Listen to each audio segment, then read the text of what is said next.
itu akan diselesaikan, tadi menjawab pertanyaan Pak Ketua, itu 100% tahun ini untuk tenaga non-ASN. Jadi P3K ini tidak diperuntukkan bagi mereka yang di luar, yang sudah bekerja di instansi pemerintah. Nah, termasuk nanti yang akan jadi prioritas itu adalah yang pertama ex-THK 2, jadi tenaga-tenaga honorer Pak yang saat ini ada dan belum terangkat.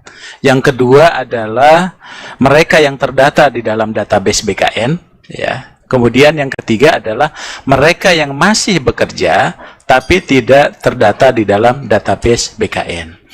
Nah, oleh sebab itu nanti akan ada mekanisme penerimaan untuk P3K di tahun ini, sehingga nantinya mereka akan tetap bisa mendaftar walaupun ada keterbatasan formasi yang diusulkan, Pak. Nah, mekanismenya itu dengan dua cara. Yang pertama adalah bagi mereka yang memenuhi syarat di THK 2 dan database BKN, maka akan diangkat sesuai dengan anggaran yang tersedia di kementerian, lembaga, dan Pemda. Jadi artinya mereka terangkat karena ada keterbatasan dan ada kuota 30% di Undang-Undang HKPD, Pak. Namun bagi mereka yang tadi tidak ada formasi tapi mereka terdaftar, maka mereka akan diangkat menjadi P3K paruh waktu. Nah, dengan P3K paruh waktu itu nanti tidak mempertimbangkan formasi dan tidak mengganggu sistem penganggaran yang ada di instansinya. Jadi prinsip dasarnya mereka itu tidak akan pernah diberhentikan. Jadi dia tetap bekerja dan BKN nanti akan memberikan nomor induk, Pak. Jadi tetap walaupun paruh waktu supaya menjamin kepastian hukum bagi mereka, mereka itu akan diberikan nomor induk P3K. Jadi misalnya di DPD ketika ada kekosongan, maka dia akan bisa langsung diangkat secara penuh, Pak. Tapi kalau anggaran di DPD terpenuhi, itu bisa diangkat secara penuh, secara keseluruhan.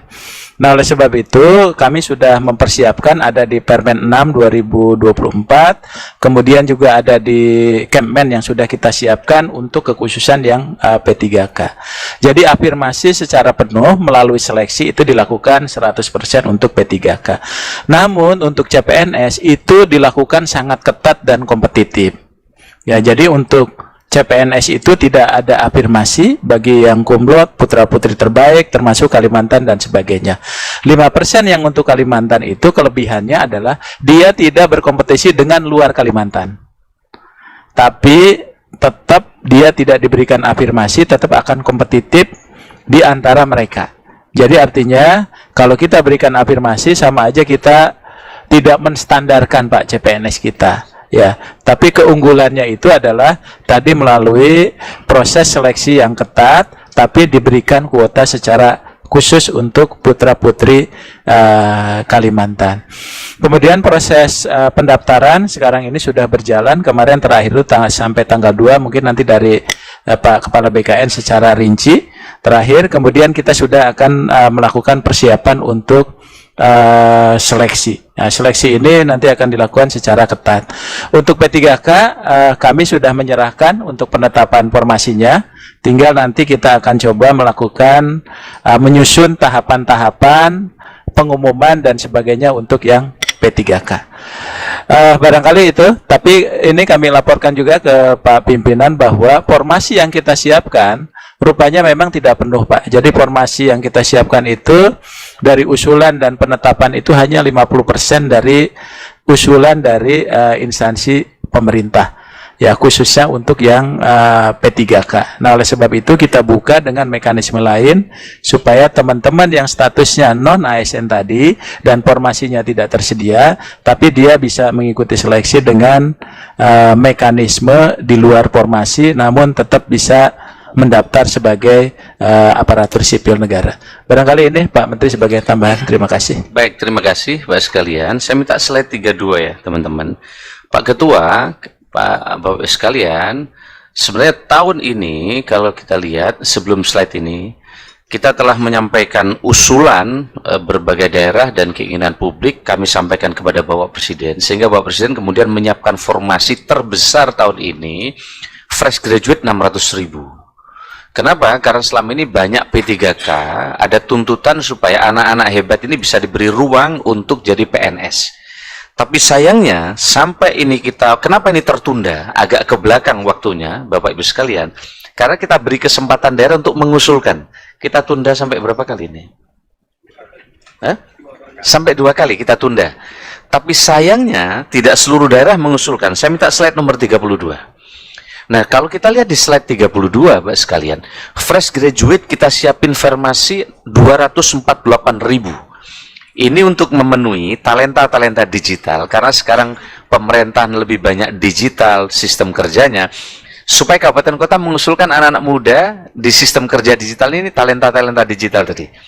Begitu juga auditor, karena auditor tidak bisa dari P3K. Sayangnya dari 600.000 itu yang terusulkan hanya 248.000, Pak Ketua. Saya kira slide ini yang ingin kami sampaikan. Begitu juga terkait dengan P3K juga sama. P3K ini kita siapin usulan P3K 1,6 juta ya Pak. 1,7. Tapi yang usul tidak sampai 1,7. Dan kalau kita lihat misalnya, kita lihat slide yang bawah itu, usulan yang lebih kecil dari sisa non-ASN itu ada 31%. 24 instansi pusat. Kemudian instansi daerah ada 408, alias 74% usulan lebih kecil dari sisa non-ASN yang tersedia. Kita udah lihat masalahnya, berarti ini terlalu besar pegawainya dan anggarannya sudah melampaui 30%. Maka dia tidak berani mengusulkan banyak. Nah, kemudian usulan yang sesuai dengan sisa non-ASN itu 11%. Ini lebih sesuai, yang sesuai. Jadi, dan instansi daerah hanya 4% saja yang sesuai. Dan usulan lebih besar dari sisa non-ASN itu ada 58% untuk instansi pusat, dan kemudian instansi daerah ada 25% atau 134 kabupaten kota provinsi yang mengusulkan. Kami kira ini tambahan dari kami. Kemudian Pak Kepala BKN, Bapak yang akan mempersilahkan. Ya, kami kira itu dari kami. Terima kasih. Assalamualaikum warahmatullahi wabarakatuh. Waalaikumsalam. Baik Pak Menteri, 38 halaman bisa dikejar dalam waktu berapa menit ya? 20 menit. Ini luar biasa. Bukan buru-buru. Ini sebenarnya saya ingin mengingatkan saja bahwa jam 1 nanti Pak Menteri ada rapat terbatas dengan Pak Presiden ya. Jadi kita sepakati jam 12 selesai. Sepakat Pak ya? Iya, silakan. Boleh ya anggota lain ya, kita sepakati jam 12 selesai. Kemudian yang sangat penting, presentasi Pak Menteri ini cepat, bukan ngejar waktu, jangan salah. Memang karakter beliau yang geraknya cepat, gitu ya. Jadi banyak persoalan-persoalan di ASN ini yang sangat complicated sekali, itu bisa diselesaikan secara cepat, itulah karakter beliau. Baik, selanjutnya PLT Kepala BKN ya, kita ingin dengarkan, silakan Pak. Bukan berarti harus cepat juga Pak, enggak. Ya, silakan. Terima kasih Pak. Terus sekalian, Assalamualaikum warahmatullahi wabarakatuh. Yang terhormat Bapak Ketua, Wakil Ketua, dan anggota Komite 1 DPD RI, yang saya hormati Bapak Menteri Pan-RB, yang saya hormati para pejabat pimpinan tinggi Madya di lingkungan Menpan dan BKN, Bapak Ibu sekalian berbahagia. Izinkan saya menambahkan apa yang disampaikan oleh Pak Menteri yang berkaitan dengan perkembangan pelaksanaan seleksi calon aparatur sipil negara tahun 2024. Bapak Ketua yang saya hormati, pada prinsipnya sudah ditetapkan formasi oleh Pak Menteri yang dibagi menjadi 3 jenis pengadaan. Yang pertama kaitannya dengan formasi sekolah kedinasan, kemudian yang kedua formasi pegawai negeri sipil, dan yang ketiga adalah formasi untuk pengadaan pegawai pemerintah dengan perjanjian kerja. Kemudian untuk formasi khusus CPNS tahun 2024 itu juga sudah ditetapkan. Untuk instansi pusat itu ada 5 formasi khusus. Yang pertama adalah putra-putri lulusan terbaik yang berpredikat pujian dengan pujian atau cum laude. Kemudian penyandang disabilitas paling sedikit ditetapkan 2% dari penetapan alokasi PNS. Kemudian yang ketiga ada diaspora, yang keempat putra-putri wilayah Papua, dan yang kelima adalah yang disampaikan oleh Pak Menteri tadi, putra-putri Kalimantan yang paling sedikit jumlahnya 5% dari penetapan alokasi PNS pada unit Satker Pusat. Kemudian formasi khusus untuk instansi daerah itu hanya ada 3. Yang pertama adalah putra-putri lulusan terbaik, yang kedua penyandang disabilitas, dan yang ketiga adalah putra-putri daerah tertinggal. Bapak Ketua yang saya hormati, akan kami sampaikan alur pengadaan calon aparatur sipil negara yang selama ini kita lakukan. Yang pertama, tentu instansi pemerintah harus melakukan rincian formasi pada sistem informasi aparatur sipil negara perencanaan yang sudah disiapkan oleh BKN. Kemudian melakukan usulan rincian formasi ASN itu dan dilakukan verifikasi dan validasi oleh BKN dan Kementerian Pan-RB, dan terakhir ditetapkan oleh Pak Menteri Pan-RB. Kemudian hasil penetapan itu instansi pemerintah mengumumkan pengadaan calon aparatur sipil negara. Setelah diumumkan, maka para pelamar itu wajib membuat akun dan registrasi pada SSC ASN yang sudah disediakan oleh BKN dan dilakukan validasi data kependudukan yang ada di Kementerian Dalam Negeri. Bapak Ibu yang saya hormati, setelah semuanya dilakukan, maka dilakukan seleksi administrasi oleh instansi pemerintah. Kemudian, apabila itu sudah dilakukan, perlu ada masa sanggah dan jawab sanggah dalam pelaksanaan seleksi administrasi. Barangkali ada yang merasa dirugikan ketika ditolak seleksi administrasinya, sehingga dia diberikan kesempatan untuk melakukan penyanggahan. Peserta yang lolos seleksi administrasi kemudian mengikuti ujian seleksi kompetensi dasar dan seleksi kompetensi teknis dengan CAT BKN yang dilanjutkan ujian seleksi kompetensi bidang bagi yang lolos SKD. Pengolahan hasil seleksi dilakukan berdasarkan nilai ambang batas yang sudah ditetapkan oleh Kementerian PAN, sekaligus nanti apabila para peserta itu lolos akan diumumkan kelulusannya dan terakhir ditetapkan NIP oleh BKN dan diangkat oleh pejabat pembina kepegawaian. Bapak Ketua yang saya hormati, ada ekosistem seleksi yang dilakukan oleh BKN, yaitu kaitannya dengan SSC ASN yang ditetapkan dalam rangka pelaksanaan seleksi calon aparatur sipil negara ini. Ini kaitannya dengan yang pertama, tentu semua instansi harus bisa menetapkan perencanaan kebutuhan yang dilakukan oleh instansi untuk 5 tahun ke depan dan dirinci setiap tahunnya. BKN juga melakukan terobosan dengan menetapkan portal ASN karir. Jadi selama ini banyak pelamar yang kurang informasi terhadap jabatan-jabatan yang dibuka, termasuk di dalamnya tugas-tugas yang akan dia lakukan ketika dia diangkat, kemudian penghasilannya berapa, kemudian karir tertingginya apa. Nah, ini sudah bisa semuanya diketahui melalui portal ASN Karir ini. Kemudian pendaftaran ini dilakukan seperti yang saya sampaikan tadi sampai dengan nanti pada pengisian DRH. Dan verifikasi dilakukan oleh BKN, kemudian admin tentu yang dibuka oleh masing-masing pelamar itu dipakai juga untuk melakukan pendaftaran lebih lanjut. Kemudian kita juga membuat dashboard yang berkaitan dengan dashboard yang ada di instansi BKN maupun di kantor regional yang ada di pusat, kantor BKN pusat maupun kantor regional yang ada di daerah. Nah, Bapak Ibu yang saya hormati, tentu dalam pelaksanaan seleksi ini BKN selalu menyediakan helpdesk untuk para pelamar apabila membutuhkan informasi yang diperlukan kaitannya dengan pelaksanaan seleksi calon aparatur sipil negara. Bapak Ibu yang saya hormati, BKN telah menetapkan jadwal seleksi calon pegawai negeri sipil tahun anggaran 2024. Karena untuk sekolah kedinasan sudah selesai dilaksanakan dan saat ini masih dalam tahap pendaftaran yang insya Allah nanti akan ditutup di tanggal 6 September 2024. Nah, kita berharap seleksi administrasi itu nanti bisa dilakukan oleh instansi mulai tanggal 20 Agustus sampai dengan 13 September 2024. Hasilnya bisa diumumkan mulai tanggal 14 sampai dengan 17 September 2024. Kemudian konfirmasi penggunaan nilai seleksi kompetensi dasar tahun anggaran 2023 oleh peserta seleksi itu bisa dilakukan tanggal 18 sampai dengan 28 September 2024. Bapak pimpinan yang kami hormati, jadi peserta itu boleh memilih apakah dia akan mengikuti seleksi kompetensi dasar atau yang bersangkutan apabila pernah mengikuti SKD,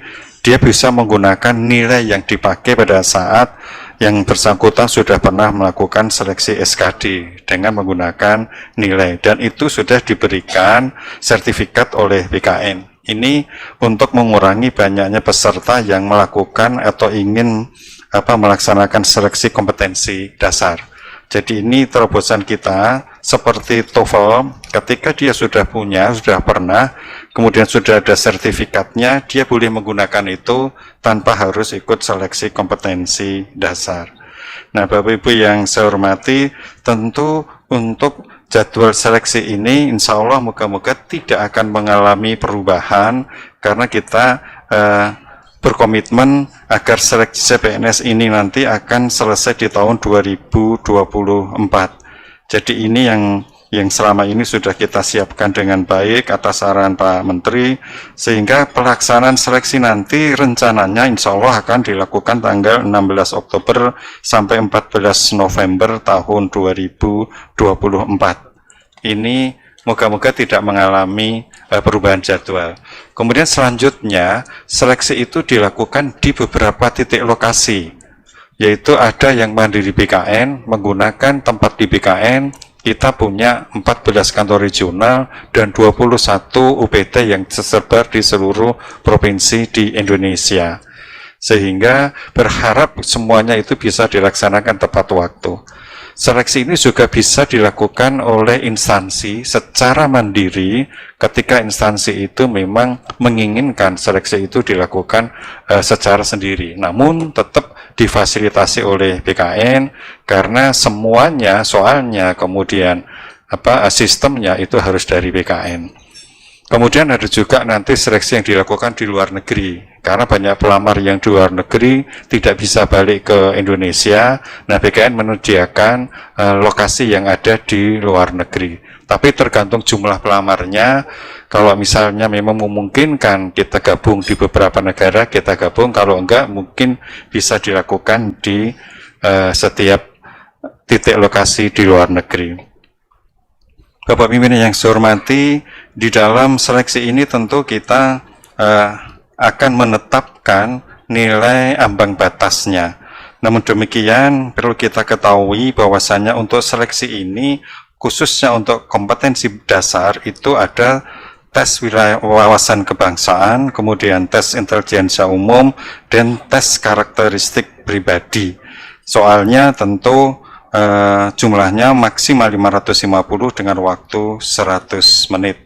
Bagi mereka yang mencapai nilai ambang batas untuk bisa mengikuti seleksi SKB selanjutnya, peserta yang diambil adalah maksimal 3 kali dari formasi yang ditetapkan. Meskipun yang lulus itu lebih dari 3 kali, tetapi sesuai dengan peraturan Menpan hanya 3 kali jumlah formasi yang ditetapkan yang bisa mengikuti seleksi selanjutnya. Nah, inilah sertifikat yang selama ini kami sampaikan, bahwasanya semuanya seleksi itu sudah dilakukan secara digitalisasi. Mulai dari pendaftaran, kemudian sampai dengan nanti penetapan nomor induk pegawai yang dilakukan oleh BKN, kita tidak lagi menggunakan model manual, tetapi sesuai arahan Pak Menteri, semuanya sudah dilakukan secara digital.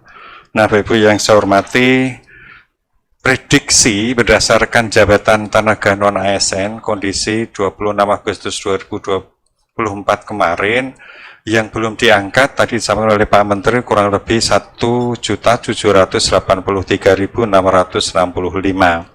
Jadi dengan posisi administrasi itu 41%, teknis 29%, guru atau pendidik 21%, kesehatan 6%, dan penyuluh 3%. Dan tentu nanti akan dilakukan seleksi sama dengan seleksi CPNS, di mana tahapannya mulai dari pendaftaran sampai dengan penetapan nomor induk P3K dan terakhir penetapan SK oleh pejabat pembina kepegawaian di masing-masing instansi. Mungkin itu Bapak Pimpinan tambahan dari kami. Kami mohon dukungannya. Moga-moga dalam pelaksanaan seleksi ini nanti bisa berjalan dengan lancar dan tepat waktu sesuai perencanaan yang ditetapkan. Saya akhiri bila taufiq wa hidayah. Assalamualaikum warahmatullahi wabarakatuh.